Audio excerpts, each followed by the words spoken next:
Halo, ketemu lagi bersama saya, Ferali Kaputri. Saya adalah calon guru penggerak Angkatan 7 Kota Palembang tahun 2022 bersama fasilitator saya, Ibu Ventia Sitania Pesi dan Bapak Bastomi. Hari ini saya akan menjelaskan mengenai koneksi antara materi, kesimpulan, dan refleksi modul 1.1. Dari modul 1.1, maka apa kesimpulan dan refleksi dari pemikiran-pemikiran Ki Haji Dewantara? Yang pertama, apa yang saya percaya tentang murid dan pembelajaran di kelas sebelum saya mempelajari modul 1.1? Yang kedua, apa yang berubah dari pemikiran atau perilaku saya setelah mempelajari modul ini? Dan yang ketiga, apa yang dapat saya terapkan agar lebih baik kelas saya dan mencerminkan pemikiran Ki Haji Dewantara? Yang pertama, apa yang saya percaya tentang murid dan pembelajaran di kelas sebelum saya mempelajari modul 1.1? Dulu, saya merasa harus menyelesaikan semua capaian materi per semester kepada siswa. Sebagai guru sejarah, saya merasa materi sejarah sangat banyak dan harus cepat-cepat bisa saya selesaikan dalam satu semester. Kemudian, saya juga merasa terkadang kurang memahami karakteristik peserta didik. Saya juga merasa kesulitan mendesain pembelajaran yang berpusat pada siswa, sehingga terkadang saya merasa lebih dominan. Saya juga merasa gagal jika siswa saya tidak mengerti apa yang telah saya jelaskan, dan dampaknya mereka tidak mencapai nilai KKM.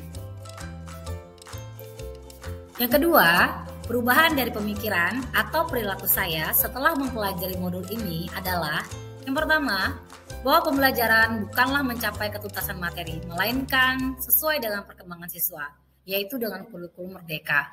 Siswa tidak boleh kita paksa menuntaskan materi, melainkan menuntun mereka mencapai kemampuan optimal mereka. Yang kedua, saya lebih menghargai keunikan dari setiap karakteristik siswa. Saya juga berusaha memberikan reward, hadiah, dan tidak lagi melakukan punishment, melainkan kesepakatan kelas. Kurikulum Merdeka juga membuat saya paham bahwa sangat penting menganalisis kebutuhan siswa, sehingga desain pembelajaran dapat disesuaikan dengan minat dan bakatnya. Yang saat ini sedang saya lakukan adalah pembelajaran berdiferensiasi.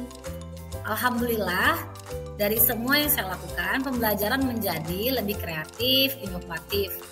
Karena saya tahu kodrat anak adalah bermain, maka saya banyak melakukan penilaian-penilaian formatif yang bersifat games. Yang terakhir, yang ketiga, penerapan yang saya lakukan di kelas agar mencerminkan pemikiran Ki Haji Dewantara. Saya langsung berusaha mendesain pembelajaran interaktif dan menyenangkan, serta menjadikan siswa sebagai subjek pendidikan, tidak lagi objek pendidikan. Saya mengajak mereka melakukan presentasi, bagi yang suka melakukan presentasi, yang suka melakukan visual. Terkadang saya memperbolehkan mereka menggunakan aplikasi yang mereka senangi. Ada yang tidak suka dengan visual, mereka lebih suka presentasi. Maka pembelajarannya pun menggunakan presentasi atau hanya audio saja.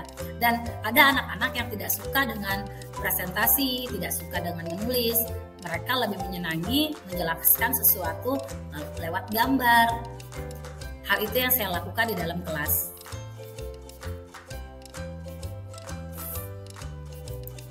Penerapan berikutnya yang saya lakukan adalah menerapkan pembelajaran yang berbasis kearifan lokal dan budaya sesuai dengan kodrat alam yang dimiliki anak. Maka saya sebagai guru sejarah mulai menggali apa sejarah dari Kota Palembang. Sebagai guru sejarah, saya mulai mengajak anak melihat bagaimana situs-situs sejarah yang ada di Kota Palembang. Contohnya untuk Kerajaan Sriwijaya, saya mengajak anak untuk ke Museum Kerajaan Sriwijaya yang ada di Kota Palembang. Dan ternyata anak-anak sangat menyenangi pembelajaran di luar sekolah. Dan penerapan berikutnya, saya berusaha menerapkan konsep pembelajaran Merdeka Belajar dengan mengintegrasikan setiap pembelajaran dengan pencapaian profil pelajar Pancasila. Berusaha menjadikan anak yang berakhlak mulia, berkebinekaan global, mandiri, gotong royong, nalar kritis dan kreatif. Ternyata hal itu dapat kita lakukan dengan pembelajaran berdiferensiasi. Berikut adalah video saya ketika di kelas saya melakukan pembelajaran diferensiasi. Dan yang terakhir, dari penerapan yang saya lakukan di kelas agar mencerminkan pemikiran Ki Hajar Dewantara adalah pembelajaran yang sesuai dengan kodrat zaman dan kodrat alam. Jika tadi kodrat alam di mana siswa berada, kodrat zaman, kita tahu bahwa sekarang adalah zaman abad 21 di mana anak-anak lahir sebagai generasi Z yang mereka sangat menyukai dengan teknologi. Maka saya memperbolehkan mereka menggunakan tab atau handphone dalam pembelajaran, dan ternyata itu sangat membuat mereka bahagia.